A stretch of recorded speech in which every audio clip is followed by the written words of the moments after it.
Aujourd'hui, je suis démaquillée, encore en pyjama, mais il faut que je vous tourne des vidéos. J'ai trop la flemme de me maquiller, mais je pense que c'est ça aussi la chaîne, c'est me montrer au naturel, sans artifice. Voilà. Ça fait maintenant bientôt 2 ans que j'ai cette chaîne YouTube et bientôt 2 ans que je reçois des commentaires absolument adorables de votre part. Cependant, il y a une autre catégorie, la catégorie des tocards, la catégorie des plicos qui se permettent de commenter des mauvaises choses sur moi. Et je ne pouvais pas laisser ça de manière impunie sans y répondre. Aujourd'hui, on va répondre à mes haters. J'espère que cette vidéo va vous plaire. On va commencer tout de suite. C'est parti.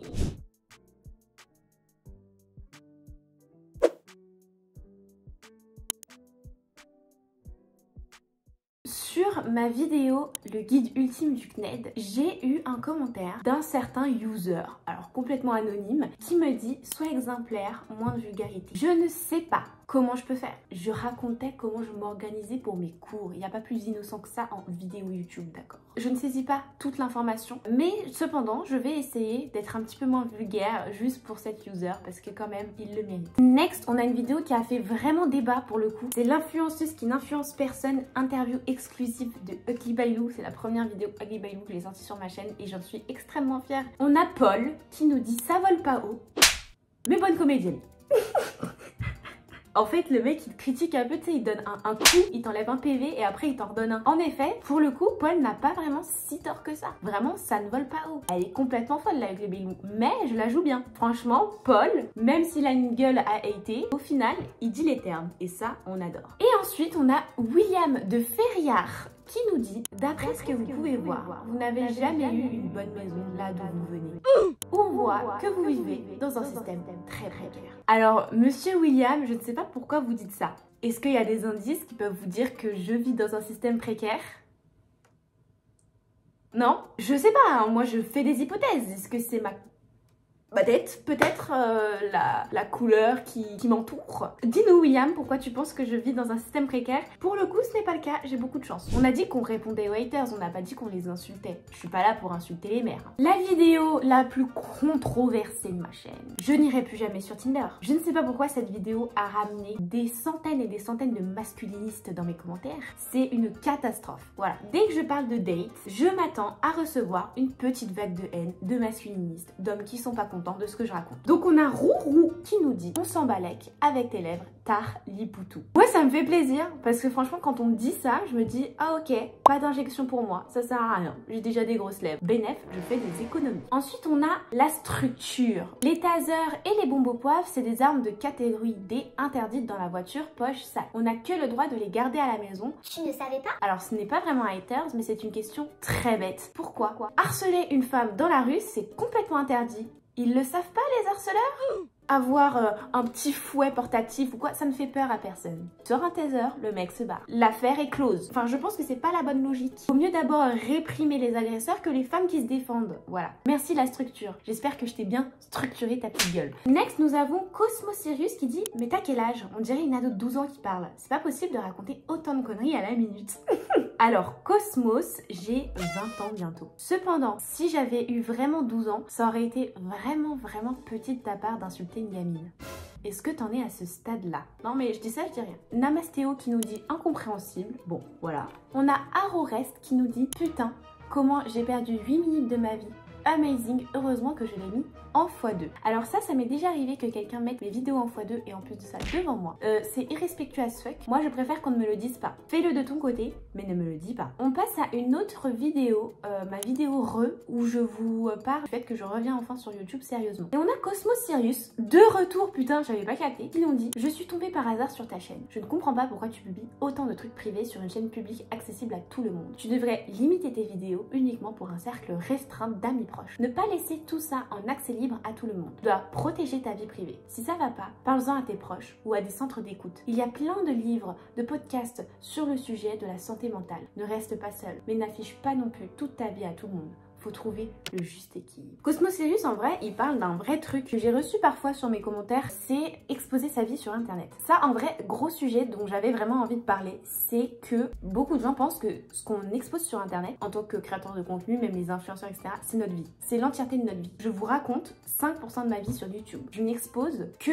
les leçons dont j'ai tirées pour vous aider, vous voyez, pour vous expliquer ce que j'ai appris. Je suis obligée de mettre un contexte, mais de manière tellement vague. Je suis pas tout le temps avec le sourire, ou alors je suis pas tout le temps en mode ugly bailou à faire des blagues à la con. Il y a une grosse partie entre le réel et ce qu'on vous montre qui est genre 5% de notre vie. En réalité, je n'expose pas ma vie sur internet. J'essaye toujours de vous exposer quelque chose, mais de vous donner quelque chose en plus. Ça veut dire avec une leçon, avec des conseils. Et même pas obligé de regarder la vie des gens. Hein. Les réseaux sociaux, c'est fait pour partager des choses, c'est fait pour partager sa vie, c'est fait pour montrer ce qu'on fait de nos journées, c'est fait pour beaucoup de choses. Et même pas obligé de regarder. Hein. Je pose une question qui peut faire réfléchir. C'est ce que j'avais à dire sur ce sujet-là, mais en vrai, c'est une question hyper intéressante et c'est important de s'y poser quand on commence à créer des vidéos, partager des choses sur les réseaux, etc. Next. On a Supreme Gaming qui nous dit: vous avez quoi les meufs à vouloir toutes pépon les androgynes BTS? Ça me rappelle quand 50 nuances de Grey est sorti au ciné, ils ont retrouvé des concombres dans les salles. Vous êtes décadente, la vérité. Mais ça me fait trop rire. Ça me fait trop rire parce que c'est de la jalousie pure, tu sais. Le mec en a marre que d'autres femmes soient fans d'autres personnes que lui et il devient complètement fou. Donne-moi l'information. Où est-ce qu'ils ont retrouvé des concombres dans les salles? Et puis même, tu sais, genre, à quoi bon citer ça sous une vidéo d'une meuf qui fait un vlog? Je ne saisis pas toute l'information. Ça m'a fait très rire parce que c'est extrêmement misogyne. Ok, donc dans la même vidéo, on a le chien qui chie partout, la gadji qui pète dans son lit, elle te parle de ses règles, il manque quoi pour être sexy à fond? Il y a un emoji vomi, un emoji mort de rire. Il y a vraiment une ambiguïté sur ce qu'il veut montrer en fait dans ce commentaire. Je me demande ce qui se passe. Je me dis, est-ce que ça l'excite ou est-ce que ça le dégoûte? Je comprends pas. Le bruitage de paix, ce n'est pas moi qui pète, c'est un bruitage. Hein. Voilà, c'est post-prod, c'est un truc rajouté pour faire rire, pour faire... Je n'ai pas pété dans mon lit. Non mais parce que je dois mettre au clair ma dignité aussi. Si je réponds à ces commentaires, il faut que je mette au clair. Et en effet, on est sur un vlog Team Osman. Hein. Donc on me suit dans ma vie et donc forcément, on a la Josie qui fait son caca. On a moi qui a mes règles. Et c'est jamais très glamour la vie normale. Hein. Sur ma vidéo 1 mois de date, ce que j'ai appris, encore une fois, beaucoup de commentaires vraiment dingues. Alors on a Zero Sun qui nous dit chouin.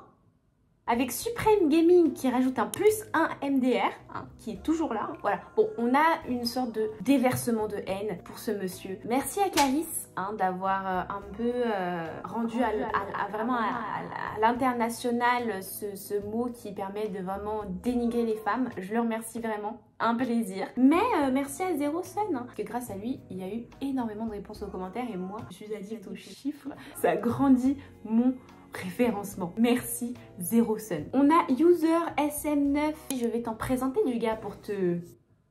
Donne tes coordonnées en live. Très pratique. Tu vas voir. Pour moi, c'est un serial killer en devenir.